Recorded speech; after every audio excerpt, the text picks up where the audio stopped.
this term. You know, in this term, we have $18 trillion being invested in our country. And if you look at the last administration, they had less than $1 trillion for 4 years. We have $18 trillion during 11 months. The 12th month hasn't come in yet in terms of the numbers.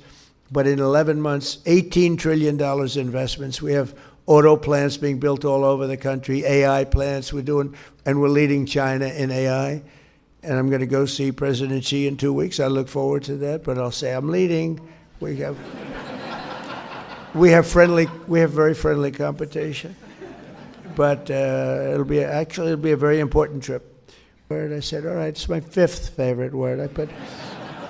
So it's my 5th favorite word. But because of tariffs and, you know, the proper use of tariffs, so you have to use them in a certain way. But, you know, we've been ripped off in this. I've been talking about it for years. We've been ripped off in this country for decades.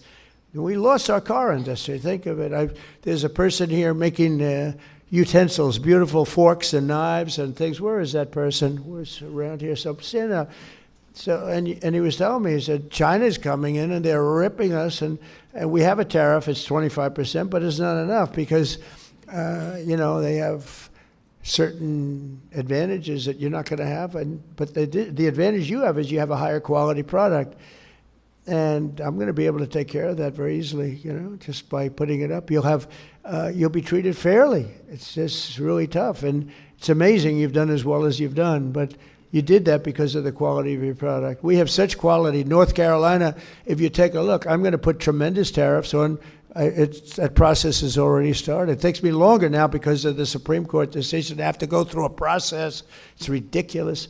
But we don't like it. We like to do what's right and get it done instead of having to do a report which is going to come out and say the exact same thing that everyone knows. But you can tell the people in North Carolina that, you know, we used to have a great furniture business. I built a lot of hotels and a lot of different buildings where I need furniture. I would go to North Carolina. These were great artists. And China essentially put them out of business because we didn't have a president that was willing to do it. It happened before my term. They've been out of business for a long time. I used to go down there and see these people. They were artists with wood. I'd say, I'd like to make the handle a little bit slimmer. Ding, ding, ding, ding, ding. It was like magic. And we lost that whole thing. You can say it's coming back because we're putting tariffs on furniture where you'll be able to more than compete. We have to protect our businesses. Same thing with you in the utensil business.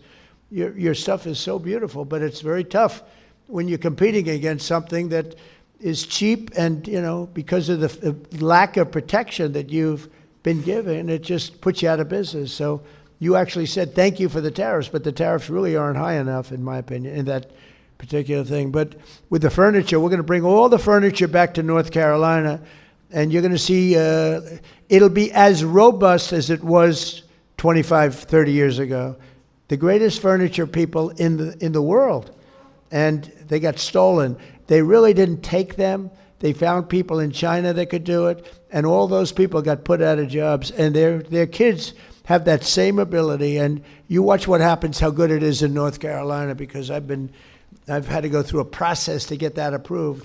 But now it's proved, and you're going to be again the furniture capital of the world because nobody can do that quality. And I know the quality. I buy a lot of things from China. And because I was forced to. You know, when I was in the hotel business, I was forced to buy from China because of pricing and because of for other reasons. What I wasn't getting was the kind of quality that we were getting here. And now you'll have a combination of both. So you can let that be known. I don't know if that's breaking news or not for these people, but to me, it's very important. I've been wanting to do it for a long time, and now we have it pretty well ready. So. And we love North Carolina. My administration is also committed to ensuring that American small businesses have access to the credit and capital that they need under Administrator Loeffler, who's phenomenal. She is phenomenal. And she's got a great husband, Jeff, and he's a friend of mine, and he's a very successful man, and he's a great man, and he's got a great wife, and I was so happy getting her in this position. She replaced a woman who is a very legendary woman, Linda McMahon, who's now in education. She's doing a great job. She's moving education back to the States. If you like this video, then like, share and subscribe to Mirror Now.